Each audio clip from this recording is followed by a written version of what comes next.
Namaskar and welcome to the Sheen Every You. My name is Mo Shen and I hope you all are doing good and staying safe. As I mentioned to you earlier that this year the Sheen Every You would be observing the 16 days of activism and observing Orange the World campaign 2021, and we would be talking about various gender issues, gender-based violence that are prevalent in our society. So today's topic, what we have decided that we will walk you through certain aspects of domestic violence and its prevention methods that are available in India. So begin with, more or less we all are aware of the concept of domestic violence. What is domestic violence? What constitutes to domestic violence? More or less, as I said, we all are aware of. But today it's for the common people. So in today's topic, we would be discussing about the Domestic Violence Act 2005 and how it helps protect women who are facing violence in their household. So the Domestic Violence Act is better known as the Protection of Women from Domestic Violence Act 2005.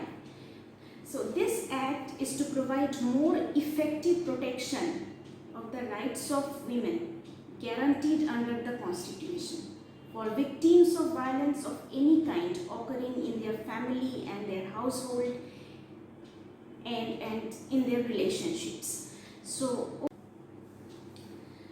before going to the details of Domestic Violence Act 2005, let us quickly know what constitutes of domestic violence. So first of all, let us know what does domestic relationship mean.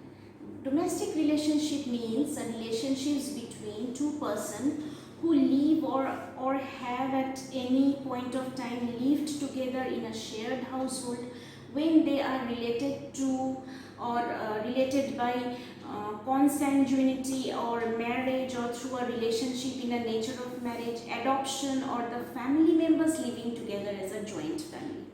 So in this periphery, if any abuse or harassment happens, so that will constitute to domestic violence.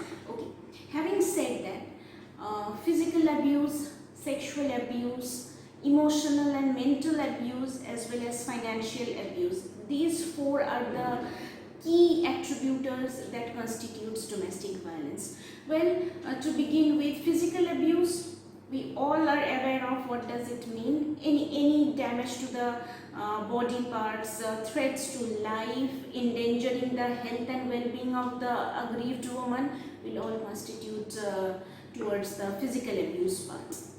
And physical abuse can happen not only from directly from the husband or the male partners, it can happen from anybody in the said joint family or in the said place where members from the same families are residing together, or the aggrieved woman had at some point have lived together. So that will constitute anybody from the family member who had lived with that aggrieved person at certain point of time. So next comes the sexual abuse. Well, any misconduct or actions that is sexual in nature will constitute sexual abuse. And obviously post-marital rape or forced coercion is also a form of sexual abuse. Now thirdly, we know about, we talk about emotional and mental harassment, but most of us, the women, we don't even realize that we are undergoing any emotional or mental abuse or harassment because we don't see things in that particular way. What is our general way of thinking is that we live in a household, there are different people and there are differences in opinion, right? So if somebody is saying something back to me, if I don't like the tone, will it constitute to a emotional abuse or mental abuse? Yes, depending on the severity of the comment and the nature of the comment. So humiliating somebody, ridicule, or like humiliating somebody for not having a child or not having a male child they all constitute to emotional and mental harassment. Not only that, a regular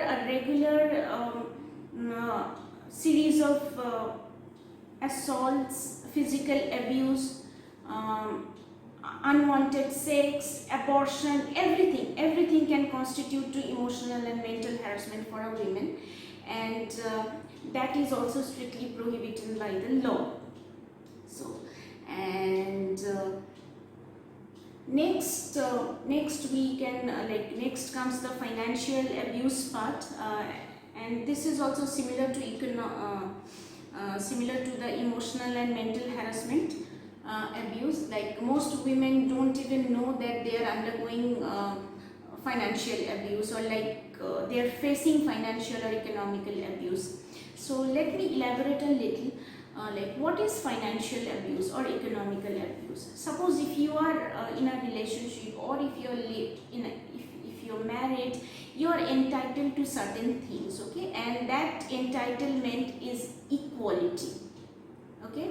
So that equality, when is hampered, will constitute to financial abuse. We must know that our rights are guaranteed under our constitution. So be it be a male or be it be a female, we both have our rights, and when these rights are hampered, obviously there is a form of inequality. So when we talk about financial abuse, so let me first start off. You are nowhere obligated to hand over your salary to your in-laws or any other family members, not even to your husband or your partner. If you hand over your salary with your consent, then we have nothing to say. But if they are forcing you to hand over your salary, then obviously that means that you are facing financial abuse. Having said that, you are not even obligated to disclose your salary to your in-laws or even to your husband. If you feel so, if you want to disclose, that is absolutely up to you. It's with your consent. If you're happy sharing your financial details with your in-laws or husband, no worries, you can go ahead, but you're not obligated to do so. So what happens is that, suppose in a good faith, a woman discloses her financial details with her husband and in-laws, and so later on down the line, you can face financial abuse from this small disclosure of your financial details.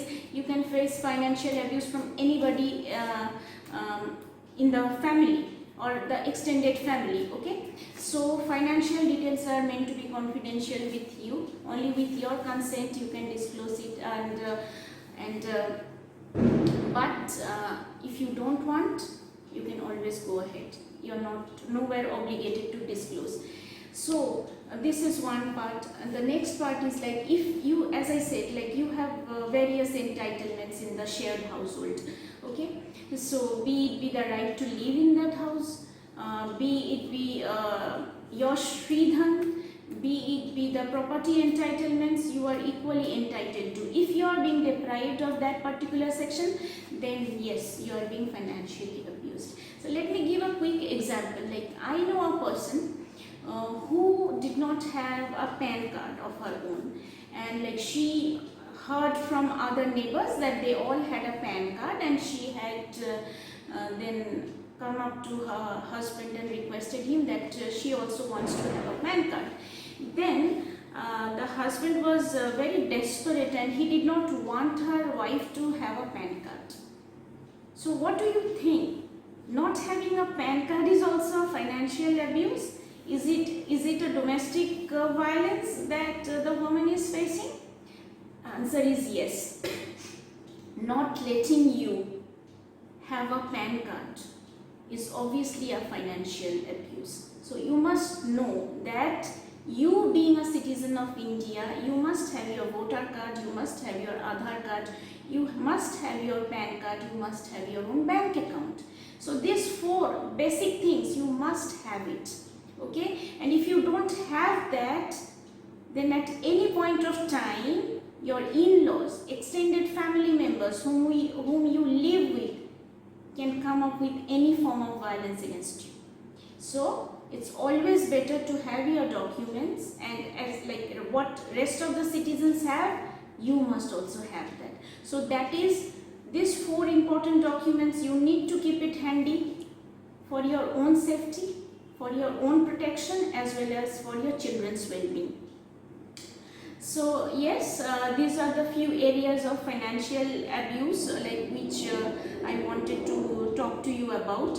Now next comes, like as I told you, that whenever your health, safety or anything is threatened or endangered, you can always go ahead and seek for help. And yes, as per the Domestic Violence Act 2005, women are protected from all kind of violence within the domestic periphery. So firstly, you must know, whenever you are facing any kind of violence, or if you see somebody facing domestic violence, you being the first responder, it's your duty to report the crime in a good faith.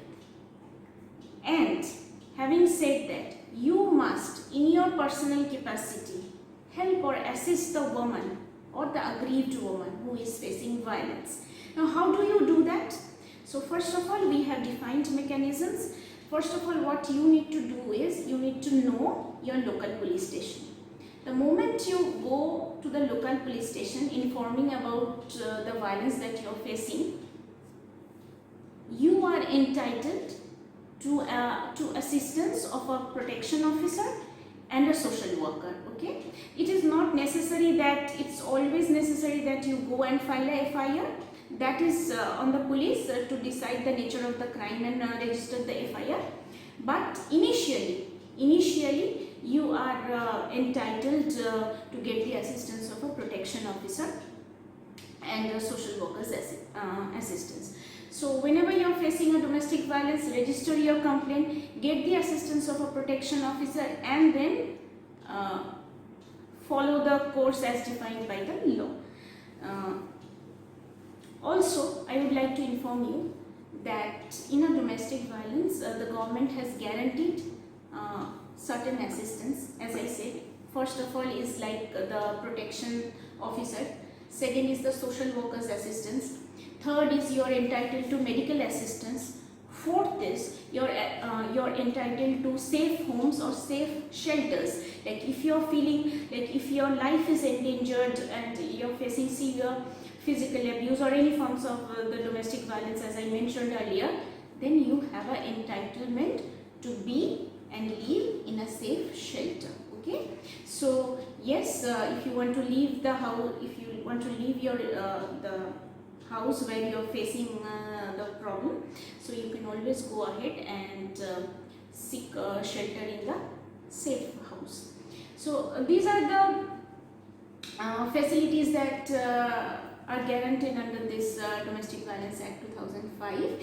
And also when you register the case can be registered under 498A of our IPC, and hence the protection officer will record all your incidents and prepare the report. You and your children in domestic violence, you can have the full custody and choose to live in a safe house. So yeah, these are the overall facts and available assistance that are guaranteed under Domestic Violence Act. And if any of you know somebody who is facing such kind of problem, we request you to act wisely and be the first responder and help the women fight her battle. So yes, know your nearest police station. They will assist you with the protection officer's phone number. If you cannot go to the police station, then your local the district magistrate office, from there also you can get the list of protection officers available in your district. And you're entitled for free legal assistance as per as per the law, the legal agencies are there, so both in the state level and the district level and the central government's level. So you can have the legal assistance from any of these agencies. So yes, women are protected. Only thing is that you need to know that where to reach out when you face domestic violence. So yes, if you have any questions or any feedback or suggestions, please let us know through your comments. We would love to read them. And if you know somebody who is going through such pain, let us join hands together and help her out of this situation. And I believe together, you, me and us can make a better place for her. Be informed, be wise and act promptly. Thank you for watching this channel.